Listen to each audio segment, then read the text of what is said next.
Les amis, aujourd'hui on parle du matériel que j'utilise pour la vidéo animalière, donc le matériel que j'ai utilisé pour les 5 derniers épisodes de ce nouveau format sur la nature, les animaux. Donc c'est un premier retour d'expérience. La vidéo animalière pour moi c'est une thématique assez récente, j'apprends vraiment au fur et à mesure. Et là je vous parle bien du matériel concernant la vidéo animalière. C'est un petit peu différent de la photographie animalière, autant sur l'aspect matériel que la technique. Mais voilà, peut-être que vous aussi vous avez envie de vous y mettre, vous ne savez pas trop par quoi commencer, eh bien j'espère que cette vidéo va pouvoir vous orienter. Alors on commence par le plus évident, la caméra. Sur les 4 premiers épisodes, j'ai commencé par utiliser donc mon A7 IV avec le 200-600 mm de chez Sony. Alors A7 IV, très bon boîtier, il a fait ses preuves, très performant en vidéo, très bon autofocus, et c'est vrai qu'ils sont aussi très bons en basse lumière, donc c'est voilà, un boîtier très agréable à utiliser, notamment pour que ça soit la photographie ou la vidéo animalière. Au niveau de la focale, donc j'ai utilisé le 200-600 mm que j'adore. Moi je vous recommande vraiment, si possible, d'obtenir un 600 mm et de commencer voilà, à travailler au 600 mm. C'est plus simple, c'est quand même une très longue focale, donc ça va permettre voilà, d'avoir une belle valeur de plan et en même temps de rester un petit peu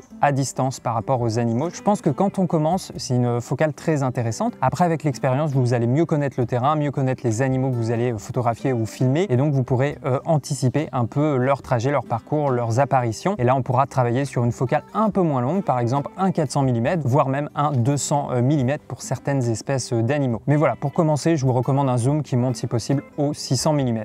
Le 200-600, je l'aime beaucoup parce qu'il possède un zoom interne et c'est ça la différence avec la concurrence, c'est-à-dire que quand tu augmentes la focale, le fût de l'objectif ne s'étend pas. Et ça c'est très important, notamment quand tu travailles sur un trépied, parce que ça permet de conserver l'équilibre. Comme pour un gimbal, même si tu travailles sur trépied, c'est important que le setup soit bien équilibré, et donc évidemment si l'objectif s'étend, on va perdre cet équilibre. Ensuite, sur le dernier épisode, j'ai utilisé le S5 IIX, donc c'est ce setup là avec le 150-600 Sport de chez Sigma. J'essaie d'utiliser de plus en plus leur boîtier. Alors l'autofocus n'est pas aussi bon que le Sony et ils sont pas aussi performants en basse lumière, mais c'est vrai que l'image est très belle. Il y a vraiment des couleurs particulières et moi j'apprécie surtout travailler le vlog à l'étalonnage. Et donc côté objectif, j'utilise le 150-600 DGDN, donc c'est du, je regarde, f5.6.3 au niveau de l'ouverture. Et voilà, c'est moins cher que du Sony, la qualité est là. Et donc ça c'est vraiment un objectif que je recommande pour la photographie ou la vidéo animalière. Voilà, pour commencer c'est très bien. Tous les plans chevreuils de la dernière vidéo, ça a vraiment été fait avec ce setup, et même en basse lumière, honnêtement, il se débrouille. Tant qu'il y a un filet de lumière qui est encore présent sur la scène, moi j'ai essentiellement filmé en début de soirée et franchement il se débrouille.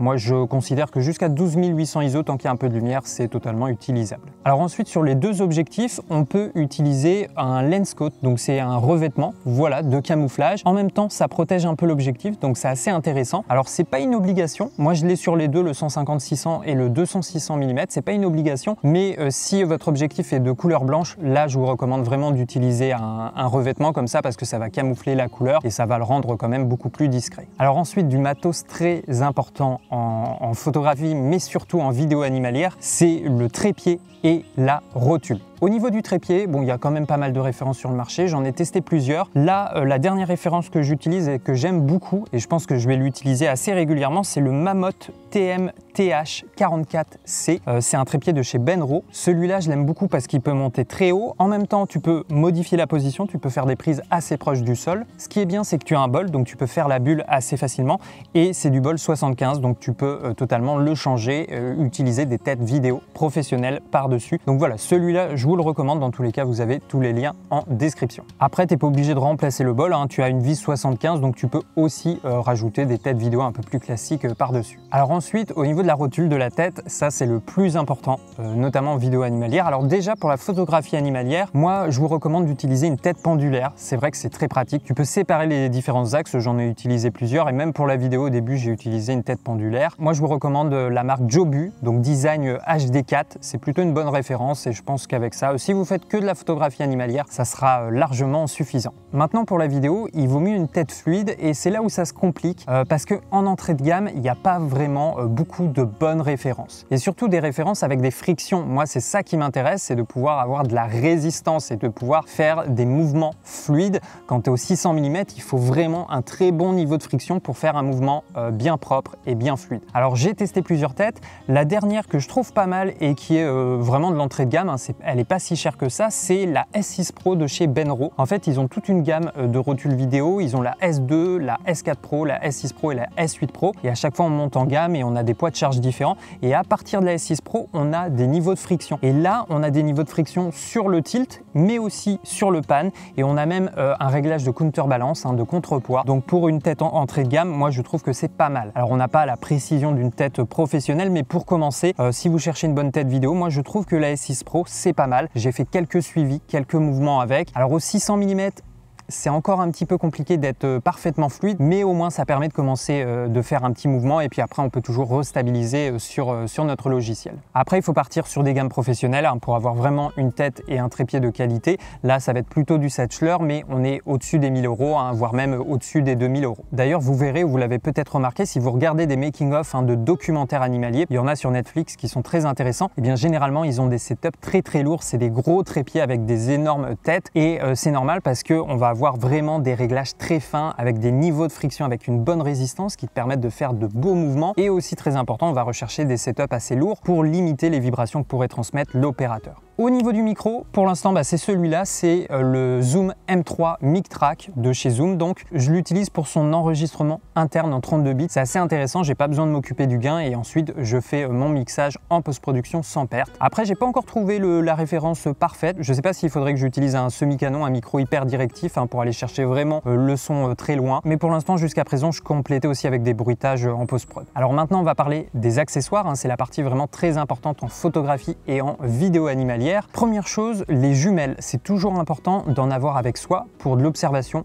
ou du repérage. Alors j'ai pas une grande expérience au niveau des jumelles, il faut encore que je teste plusieurs références. Tout ce que je sais, c'est que si vous avez le budget, mettez-le aussi au niveau des jumelles parce qu'il y a vraiment une différence entre l'entrée de gamme et le haut de gamme. Il y a des jumelles à plus de 2000 € et c'est pour une raison. Sur le haut de gamme, on a vraiment une formule optique plus précise, plus travaillée. Cet été à la montagne, j'ai testé justement une paire de jumelles haut de gamme de chez Leica, c'est les Noctivid en 10-42 et c'est vrai que c'est totalement bluffant. Moi j'avais l'habitude d'un vraiment un modèle tout pourri entrée de gamme à 100 € et tout de suite tu as l'impression de voir net pour la première fois. Il y a vraiment une précision au niveau de la netteté. Tu peux avoir un beau flou d'arrière-plan et vraiment faire le point exactement sur le sujet, comme ça tu as une belle séparation. C'est vrai que c'est assez bluffant. Bon après il faut vraiment les tester pour s'en rendre compte. Évidemment prenez des jumelles à votre budget. Alors au niveau des sacs à dos, ça aussi c'est très important quand même parce qu'on est quand même amené pas mal à se déplacer à pied en vidéo animalière et en photographie animalière. Moi j'utilise les sacs de la marque Shimoda, ça va faire plus de 2 ans que je les utilise. J'adore la marque, je suis pas sponsorisé pour dire ça. Moi en ce moment je teste le Action X V2, j'utilise également le V2 Explorer qui est très bien. Là avec le Action X V2 on a vraiment un sac qui est fait pour de la rando, on peut vraiment le charger, c'est solide, on peut mettre beaucoup de matos. Moi je rentre facilement un 150-600, un 200-600 et même monter sur le boîtier, et même en plus de ça au-dessus il te reste encore de la place pour mettre des vêtements, des filets de camouflage. Alors ensuite on va parler des vêtements de camouflage. Évidemment c'est très important pour réussir un affût et être bien discret. Alors moi ce que j'utilise pour commencer, la base de mes vêtements, la première couche, c'est pantalon, t-shirt, manches longues. Là je me suis équipé chez Decathlon, vous allez dans le rayon chasse et vous aurez vraiment des vêtements faits pour, en plus c'est des vêtements de camouflage, donc c'est très bien pour commencer. Ensuite par-dessus ça, je rajoute une veste, alors j'en ai 2 dans des coloris différents. Alors c'est pas obligatoire, ça va dépendre évidemment des saisons, des périodes, de la météo. Moi j'aime bien parce que c'est quand même un peu respirant et en même temps ça te protège aussi des moustiques. Ensuite très important, les gants, les mains c'est ce qui est sur l'objectif, la caméra, donc ça peut être très vite visible. C'est important de recouvrir toutes les surfaces de peau. En tout cas, essayez au maximum. Là encore, des gants de camouflage, il y en a plein. Moi, je crois que j'utilise des gants de chez Decathlon. Mais après, vous avez des versions 3D aussi avec de la texture du feuillage. Il y a quand même beaucoup de références. Ensuite, on a évidemment le visage. Ça va être la même chose. C'est une des premières choses que peut voir l'animal. Alors, ça peut être bien de prendre un cache-cou. Vraiment, toute cette partie, il faut essayer de la camoufler. Après, je vous recommande aussi une cagoule. Alors, moi, j'utilise une cagoule un peu légère. Et par-dessus, je rajoute une autre cagoule 3D, voilà, avec de la texture du feuillage. Alors, moi, j'ai une cagoule de chez Tragopan, je crois, avec un filet. C'est Adrien Coquel de la chaîne Pose Nature qui me l'a bien expliqué. C'est très important d'essayer de camoufler l'ensemble du visage, donc même la petite portion de peau autour des yeux et les yeux également. Donc voilà, il existe des cagoules avec le filet devant les yeux, donc ça va bien te camoufler. Après, j'avoue, moi, j'aime pas trop l'utiliser. Alors en extérieur, dans une zone bien découverte, là, ça va, mais en forêt, en début de soirée, déjà, on n'a pas beaucoup de lumière. Moi, je trouve que ça diminue quand même beaucoup la vision et j'avoue que j'aime bien rester attentif à tout ce qui se passe. Donc je l'ai utilisé quelques fois, mais j'avoue, pour l'instant, je préfère ne pas l'utiliser. Alors après, par-dessus les vêtements classiques, on peut utiliser des vêtements 3D. C'est pas mal parce que ça va voilà, permettre de casser la silhouette humaine et de se camoufler encore plus. Alors il y a par exemple les vêtements 3D de la gamme Buteo. C'est plutôt pas mal et c'est pas très cher. Alors faut voir après au niveau de la résistance sur la durée, mais par exemple vous avez le pantalon 3D et la veste 3D. Donc il vaut mieux le mettre par-dessus un vêtement parce que c'est quand même très léger, légèrement transparent. Donc vous mettez le pantalon 3D par-dessus le vêtement classique et même chose pour le haut. Et voilà, avec ça, si vous réussissez pas vos affûts, je ne comprends pas. Alors moi après ce que j'aime bien utiliser, c'est du tout en un. Il existe également des ponchos 3D. Alors je crois que moi j'utilise aussi un poncho de la marque Buteo. Et en fait, bah voilà, c'est un poncho mais 3D, donc avec du feuillage, de la texture. Donc tu l'enfiles assez facilement. Je le mets par-dessus le pantalon classique et la veste. Et en plus tu as une capuche 3D. Donc généralement je mets ma cagoule assez légère et par-dessus je rajoute donc la capuche 3D du poncho. Et ça c'est vraiment bien parce que ça casse aussi beaucoup la silhouette et en même temps c'est assez ample. Donc tu peux quand même assez bien te camoufler. Donc voilà comment je m'habille pour la vidéo animalière. Ça marche aussi pour la photographie animalière. Après tu peux également utiliser un filet de camouflage. C'est même bien d'en avoir au moins un avec soi. Ça c'est aussi la base d'un affût réussi. Donc c'est un filet que tu peux étendre devant ta caméra, sur ta caméra ou également sur toi ou les deux. Mais ça aussi c'est bien d'avoir un filet pour rendre le matériel vraiment très discret et bien s'intégrer à son environnement. Et puis enfin, autre solution pour faire de l'affût, eh bien c'est la tente de camouflage. Dernièrement, là, je suis en train de tester une tente de chez Buteo. Elle n'est pas si chère que ça et elle est quand même plutôt bien. Tu as suffisamment de place à l'intérieur. Tu peux mettre donc le trépied, la caméra, le téléobjectif et tu as de la place aussi pour t'installer derrière avec un petit siège. J'aime bien parce que tu as différentes visières en plus de la visière principale pour le boîtier et l'objectif. Alors ça aurait été bien d'en avoir une autre également, peut-être derrière ou sur les côtés. Mais au moins tu as ces petites visières, ces petites fenêtres pour regarder s'il y a un animal en approche. Et ce que j'aime bien, c'est qu'il y a deux niveaux de protection. Il y a le premier tissu qui est totalement opaque et puis tu as un tissu où c'est juste un filet. Donc à la fois ça te permet toujours de regarder ce qui se passe dehors, mais en même temps eh bien ça te camoufle et puis ça te protège aussi des moustiques. Donc voilà, la tente c'est aussi une autre solution. En plus vraiment elle se déploie en 2 secondes et même chose pour la fermer, c'est assez rapide. Une fois que tu l'as repliée sur elle-même, ça prend pas de place et ça se transporte assez facilement. Donc ça aussi ça peut être très intéressant. Voilà les amis concernant le matériel que j'utilise pour la vidéo animalière. J'espère que ça vous a plu. Bien évidemment, au fur et à mesure de ces épisodes, de l'expérience que je vais prendre, je vais essayer de tester plus de matériel pour vraiment trouver le setup parfait. Après, évidemment, en fonction des budgets, tu as des gammes différentes. En tout cas, j'espère que cette vidéo va vous inspirer, que ça va vous donner des idées au niveau du matériel. Comme d'habitude, vous avez tous les liens en description. Merci à IPLN, c'est eux qui m'ont permis de tester certains de ces produits. Et puis, n'oubliez pas, lors d'un achat, vous pouvez me soutenir avec le code créateur Benjamin. Voilà les amis, sur ce, on se retrouve tout de suite pour la prochaine vidéo.